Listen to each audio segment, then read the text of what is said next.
What is up, everybody? I am HoopsandHipHop, and welcome back to another episode of the Pokeblock Podcast. In last week's episode, we talked about hated Pokemon that I personally don't believe deserve the hate. I talked about some of the elemental monkeys that I don't believe deserve as much of the hate that they get and things like that. And that one was actually a lot of fun. I personally had a blast with it. It was just a lot of fun to talk about in general. And so I thought we would kind of do like the reverse of that today, and talk about Pokemon that are like really, really popular that I personally am just I don't really care about them as much. Not to say that I hate these Pokemon, because I'm pretty sure that there's not a single Pokemon on this list that I hate or even dislike. I'm just kind of like meh about all of them. They're all just like average to me, whatever. So that is going to be fun. And we're kind of on these different topics just because there hasn't really been a lot of stuff going on in the realm of Pokemon in terms of news and things to just really spend a big discussion on. So we're having to get creative, and I'm actually really enjoying it, so I hope you guys are as well. Next week, however, we will actually be able to get into a little bit of current events, because a week from today, April 17th, I believe, the newest episode of Pokemon Twilight Wings is going to be up, going to be the same day as the podcast, so I'll probably spend at least the first little bit of the podcast just talking about that and how I felt about it and stuff. The last episode, even though I didn't ever talk about it here, was amazing. It was like the most wholesome thing I'd ever seen. It was about Hop and his Wooloo, and if you haven't seen it, you need to go check it out immediately. It's on Pokemon's YouTube channel, but it was just so good, and it just, once again, as I talked about in that first podcast several weeks ago where I talked about how this series is a huge tease, it's still a huge tease. This is showing us how good an actual Pokemon series could be while still remaining appropriate for all general audiences, and they're just not doing it. They just like to stick to the 5-minute episode thing and just roll with that. So that's where we're at. That's what we'll be talking about next week. But for this week, like I said, going to be talking about some popular Pokemon that I'm not as keen on as everyone else. But before we get into that, I got to thank the sponsors of UCast Studios as always. They keep the lights on here. They help us do what we do, and we appreciate them for it. So with that being said, today's episode is brought to you by the Tax Defense Group. Tax season is here, and that means it's time to file. Instead of going through the hassle of walking into an H&R Block, though, you can call the experts at the Tax Defense Group. They can handle your tax filing anywhere. Also, for a limited time, if you're a W-2 employee, you can save half off your filing. All you have to do is call the Tax Defense Group before April 15th, which is coming up, and mention that you heard this ad on UCast Studios. So call the Tax Defense Group today at 800-850-7973. That number again is 800-850-7973, and you can visit them online at thetaxdefensegroup.com. Today's episode is also brought to you by Writer Junkie. There are millions of good paying jobs out there, and what might be holding you back from getting one of them is having an up-to-date, well-written resume. Writer Junkie offers a resume writing service for the low cost of just $145, and with only a 3-day turnaround, you cannot beat that price and delivery time. So call Writer Junkie today at 805-587-7966, and you can visit them online at writerjunkie.com. Mention that you heard this ad on UCast Studios, and they will get right to work. Okay, so getting into the Pokemon. Once again, like I said, I'm not going to be particularly bashing any of these Pokemon because I don't really dislike any of them. They've just been ones that are I've noticed have been insanely popular, and to me, they've kind of just been it's okay. Yeah, it's all right. It's decent, Not that's basically how I feel. I'm basically just not as crazy about these Pokemon as everyone else is. And the first one is a big one, because it's Greninja. Greninja is just unbelievably popular. Back in 2016, when they did a poll in Japan for the most popular Pokemon, Greninja won, and that was Japan specific. This year, they did the whole Google Pokemon of the Year thing, which was worldwide, and Greninja won again. So Greninja is back-to-back, the back-to-back championship winner of most popular Pokemon. So it is immensely popular.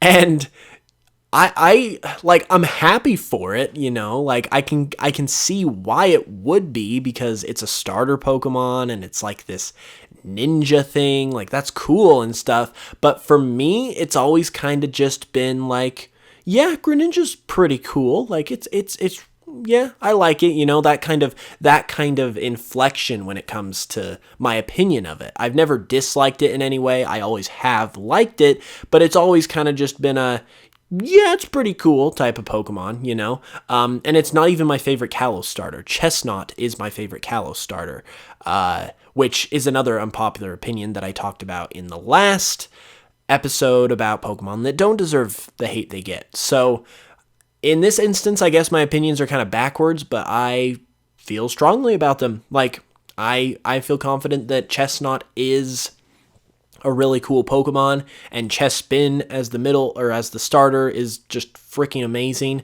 And Greninja, while still pretty cool, I would never go to the extent of naming it the 2-time Pokemon of the Year award winner. I wouldn't even necessarily name it the 1-time. Like, I wouldn't even go that far. So yeah, it's just kind of crazy how loved it is, because I've definitely never loved it that much, even though it is a pretty good Pokemon. However, I do really like Froakie a lot. Froakie I like better than Greninja, I would say. Just its design is really cool, and there's always been this rumor that it is partially based on Benjamin Franklin. Because if you just look at Froakie next to a picture of Benjamin Franklin, it kind of just, it's weird because you're comparing a Pokemon to a human being, but they actually look alike. Like, Froakie has these bubbles on the bridge of its nose, or right on the tip of its nose, that look like bifocals that Ben Franklin would have. And Ben Franklin was also the very first ambassador to France, I believe, for the United States, which obviously that's where Kalos is based on. So there's kind of some stuff to connect those two together, and if that's true, I think that's just freaking awesome. So, like, I would love that to happen, and it would also not be the only time that a water starter was based on a prominent figure from history, a prominent human being that had some type of connection to France, because Piplup and its line, specifically Empoleon, are based around Napoleon Bonaparte, who was, I'm pretty sure he was French. This is going to be embarrassing if he wasn't, but I'm pretty sure he was French. And now you got Ben Franklin, who obviously American, but has the connection to France with the ambassador thing. So I just think that's really cool, really awesome. So I like it more than Greninja, but yeah, Greninja, all right, just not as, like, amazing as everyone else thinks it is. The next Pokemon that I was going to talk about in this discussion, is a new Pokemon, and that would be Toxtricity.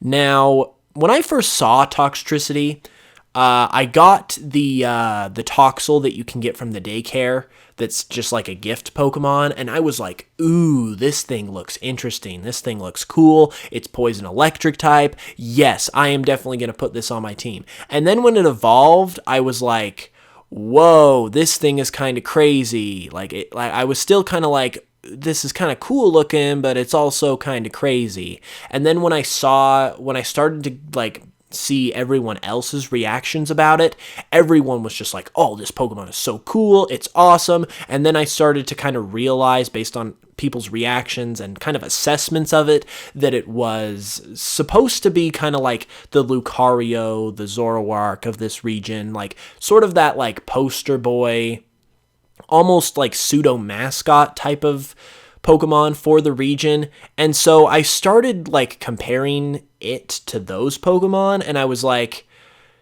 well, I don't dislike Toxtricity. I do like it. I like what it brings to the table. It's got a cool typing, but it is easily by far the worst designed Pokemon of those, like, mascot type of Pokemon, including Lucario and Zoroark.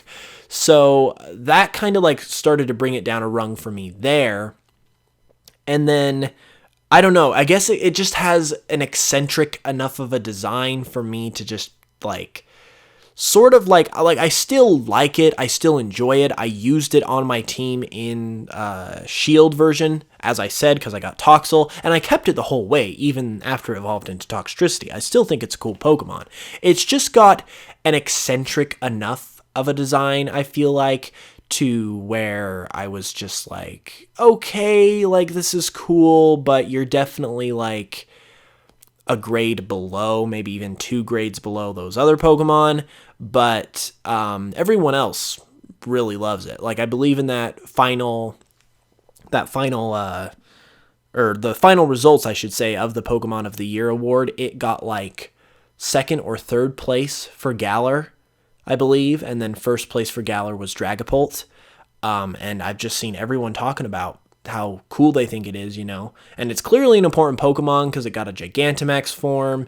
It's very likely going to be in the anime somehow, so, like, they intended for it to be a good, like, important Pokemon, and, like, they did hit the mark because most people really, really like it a lot, but I'm kind of just, like, once again, like Greninja in the group, where I'm just like, yeah, it's cool, but I'm just not, like, as into it as everyone else is, I feel like. I kind of feel like I've had this thought about the Galar Pokemon for a bit.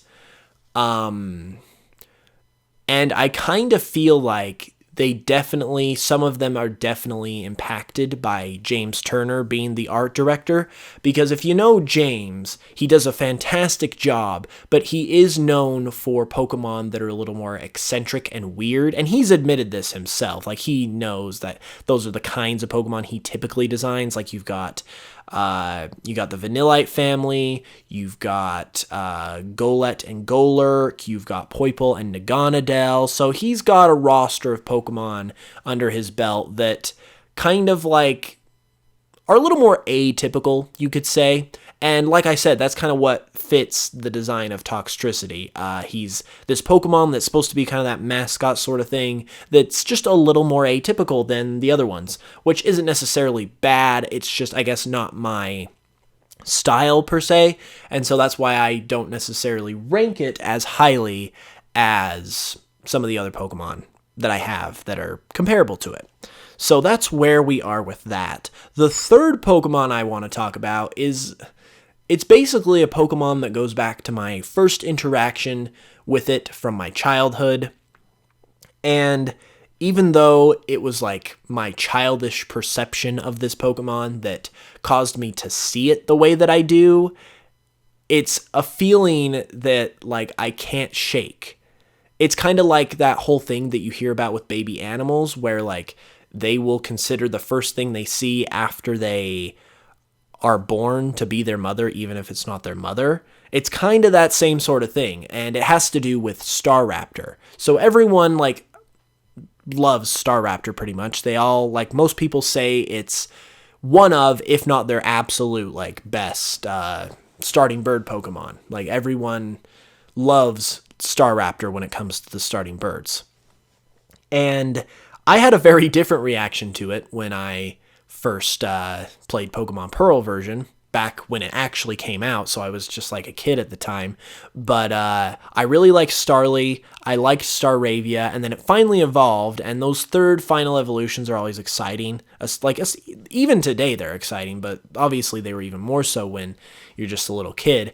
And when I can distinctly remember the moment, I can even remember where I was in the game. I was right outside of Floaroma Town, and my Staravia evolved into Staraptor, and the game said, "Congratulations, your Staravia has evolved into a Staraptor." And I kind of just sat there, and I was like, Staraptor? That is a terrible name. How uncreative can you get? And it just soured my whole opinion of this Pokemon, because I just thought it was just like, literally just like a compound word of star and raptor just put together. And I didn't really, like, I didn't know that raptor was a term for, like, large predatory birds, which is what Staraptor is. And so I just saw it as, like, two words being put together, and, like, boom, here's your Pokemon name. And, like, I basically saw it as, like, a lack of effort to really, like, blend words together to make something that could really be its own and could really sound like a name instead of just two words coming together. And so that really like triggered me and turned me off to it. And it really soured my opinion a lot. I think I still used it, and I never really got to the point of disliking it because its design was still really cool. I still liked its design. It still looked awesome. It was just the name of it just like offended me so much as a 12-year-old kid, and I couldn't shake that. And even today, like, I don't have that opinion anymore because like I said, I know where the name comes from and everything. I understand the etymology, but every time Staraptor is brought up, it's still like that lingering feeling of that like reaction that I had when I was a kid. It's still inside me. I can still feel it. And so that kind of just causes Staraptor to be sort of held back in my mind in terms of how much I like it. Like, it's definitely still up there in terms of the starting birds. Like, I have Talonflame at the top, and then you've got like Pidgeot, and Corviknight is kind of up there a little bit, and then you'd have Staraptor. That's probably like the top 4. But it's not my favorite. Like I said, Talonflame I put above it, and Pidgeot I would definitely put above it, and then it would kind of probably be a battle between... I probably would put it above Corviknight, but it would still be a battle. So, like, it's not like my first or second favorite. So, yeah, kind of an interesting story of a reason not to like a Pokemon. But I mean, like, your first impressions, like, they obviously matter a lot. And those are the kinds of things that make Pokemon, like, such a unique franchise, because everyone can have a different experience and have different reasonings for feeling the way they do. And I mean, that's just kind of how I felt as a 12-year-old kid, and it's stuck with me this long. So, hey, what are you going to do? I know exactly what I'm actually going to do. I'm going to give another quick shout out to the Tax Defense Group, because you should check them out before tax day comes. 800-850-7973. They will hook you up. Give them a call. Visit thetaxdefensegroup.com. They will take care of you. And also be sure to check out Writer Junkie if you need an awesome resume. 805-587-7966 is the number. You can also check them out at writerjunkie.com, and they will get you taken care of. The third Pokemon we're going to talk about, the fourth Pokemon we're going to talk about, is a Pokemon that I have mentioned before a couple times on my own channel, and it's another like child vendetta sort of story where I definitely still feel this way as an adult, but it really, really made me mad as a kid, and that's Suicune. Suicune is easily my least favorite of the legendary beasts, when it seems like for a lot of people, it's their favorite, and it's generally beloved, and is seen as an awesome Pokemon. And don't get me wrong, I still think Suicune is a cool Pokemon. You've probably got the idea of what the theme is by now of this video. I don't hate any of these Pokemon. I'm just not into them as much as everyone else is. I'm not really buying into them as much. And the reason why this is the case with Suicune is because I felt that it robbed the other legendary beasts of attention, and it got undue attention that wasn't fair for the other ones. And this all stems from Pokemon Crystal version. When Pokemon Crystal version came out, and Suicune was obviously the mascot, I immediately thought that, that's kind of weird that they would give a game to one of the legendary beasts, but not the other two. Like, that's just straight up not fair. Any way you look at it, it's not fair. But the real thing that just like I didn't like was that it completely screwed over Raikou. Raikou got no representation or no like shout out or highlight whatsoever. The only thing that it got was the Legend of Thunder TV special, which ended up being like the first opening couple of episodes of Pokemon Chronicles back in the day. But that's it. It got a made-for-TV movie, which is nothing. Meanwhile, Entei gets a whole movie dedicated to itself, a theatrical release, meanwhile. Like, it gets a huge, huge spotlight. Suicune gets a game, and it gets a movie too with Pokemon Forever. It's the secondary Pokemon in that movie.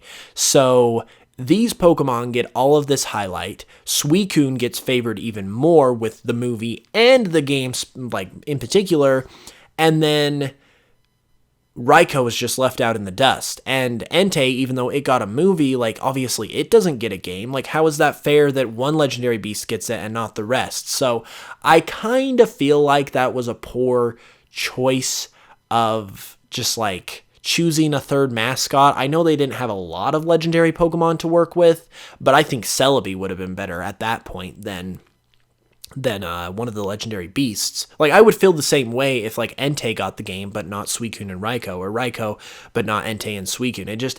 It's not really fair. Like, I hate to say it, but it's not really fair. Like, Celebi would have been better, even though it's a mythical, because it's a standalone. It doesn't really, like, share the spotlight with any other Pokemon. So it's like, you can stick it there, provide some really nice stuff, like a plot line and things like that would have worked perfectly with what was already established in Johto, because obviously you had the whole 3-year time skip from the first games, and that was a big deal because it had to do with Team Rocket and Giovanni being gone. So throwing Celebi and its time travel in there would have been amazing, and that's actually kind of what happened with the Celebi event in Heart Gold and Soul Silver. So I feel like that would have been a way better fit. Would have been way more fair than Suicune, and just as a kid, that really rubbed me the wrong way. I was like, Raikou deserves better than this. I always felt bad for Raikou specifically, because at least Entei had the movie. It wasn't getting a game either, but at least it got a cool movie that saw a theatrical release and everything. So, like, I really felt bad for Raikou, and still to this day, I definitely am I still feel that way. Like, I still don't think it was fair for that to happen. And even though, like, obviously I've had like 10 or 20 or however many years to kind of sit on that and think about it, I'm not, you could say I'm not as strong in that opinion anymore. Like, I'm not like holding it against Suicune, because like I said, I still like it. It's just, yeah, I'm still just like not as much of a fan of Suicune as everyone else because of that reason. So it is what it is. What are you going to do? The last Pokemon we're going to talk about today, as we slowly but surely round off this podcast, is, who is it? I just barely had thought of this Pokemon before Dang, hang on. I might have just had a brain fart and might have just forgot. Who was it? Oh, I had a couple Pokemon in mind that I was going to talk about, and I just can't remember. Okay, I'll go with one that was going to be one of my backups, because I have talked about it before, but I'll go ahead and talk about it, because I literally just forgot the 5th Pokemon that I was going to talk about. Man, who was that? I literally just thought about it like a few minutes ago, and I also remember thinking, like, I was going to write this list down, but then I was like, no, I can remember. I'm about to record it, like, right now. I don't need to write it down. Well, looks like my mind is failing me, ladies and gentlemen. So, yeah, that's not good. I'll probably have to go get that checked out. But anyways, oh, wait, no. Hang on. It just came to me. I promise this isn't scripted. I record these completely unscripted live, because how are you going to do a podcast that's scripted? That doesn't make any sense, and that's lame. But yes, I just barely remembered who I was going to talk about. The 5th Pokemon I'm going to talk about is sort of like a 2-in-1, I guess, but it's more specifically about one Pokemon, and that would be Chandelure. The reason why I wanted to bring up Chandelure is because if you pay attention to Pokemon, you would probably know that Chandelure is a pretty popular Pokemon in general. Not only is it like seen very favorably just as part of the main series games, but it also was made a playable fighter in Pokken Tournament, which is a big deal. And according to that Pokemon of the Year poll, it was also the winner for the Unova region. So pretty popular. But me, I'm just kind of like, once again, cool, but I've never saw it that way before. I've never looked at Chandelure in that high of a regard. And I don't necessarily know why that's the case. Like, some of it might have to do with the fact that it's an inanimate object Pokemon, which inherently isn't a bad thing, but obviously with those Pokemon, the execution and how you go about doing it is just like huge. And so maybe part of me just doesn't like the way they did it as much, just because it is pretty much just like a Chandelure. Like it's pretty straightforward in that regard. But it's not like I hate it for it either, obviously, because that is the running theme of this video, or this podcast. So, like, yeah, I've never really loved it as much as everyone else, I guess. Never really even considered having it on my team in the black and white games, just hasn't really done it for me like it has for other people, but I still think, like, I can see why people like it. I still think it's a pretty good Pokemon in my mind. And then the other one that I wanted to talk about, because it was like third on the list or something like that for Unova, and it was Hydreigon. And the reason why I wanted to bring that up is because Hydreigon has always been like far and away my least favorite pseudo-legendary Pokemon. I remember when I first saw it in black and white, it was one of those Pokemon that kind of made me think that like maybe Game Freak was starting to like grasp for straws a little bit with Pokemon designs. Like I've never had that like thought in my mind, like, oh, Game Freak's running out of ideas. But when I first played Pokemon Black and White for the first time, that was when the thought of that actually entered into my mind for the first time, when I looked at some of the Pokemon in Unova. And since then, I've actually grown to appreciate a lot of the ones that I didn't like as much, but Hydreigon was one of those ones originally where I was like, 3 heads, like what is going on with this thing? It looks like it's all over the place. Like I kind of feel like it's a bit of a stretch. Like I'm not feeling it.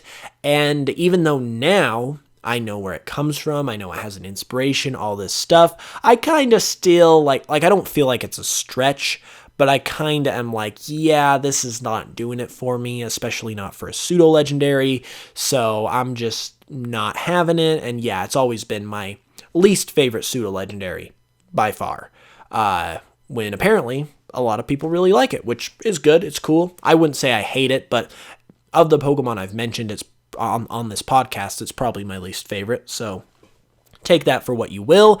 And with that being said, we're basically out of time. So that is going to wrap up this episode of the Pokeblock Podcast. I hope you guys enjoyed. Hopefully this conversation and this topic was fun for you to listen to. If you enjoyed, follow wherever you're listening. You can listen on YouTube, Spotify, Google Play, iTunes, Apple Podcasts, a whole bunch of different places. If you're on YouTube, you can also let me know your thoughts in the comments below. You can also check me out, Hoops and Hip Hop, if you haven't already, for more Pokemon content. And with that said, hope you guys stay safe out there and just are surviving and hanging in there. And we will be back with another episode on Friday. Like I said, we're going to talk about that Twilight Wings episode. Going to have another awesome topic in addition to that as well that we're going to talk about. It's going to be great. So with that said, hope you guys have a great week, and I will smell you guys later.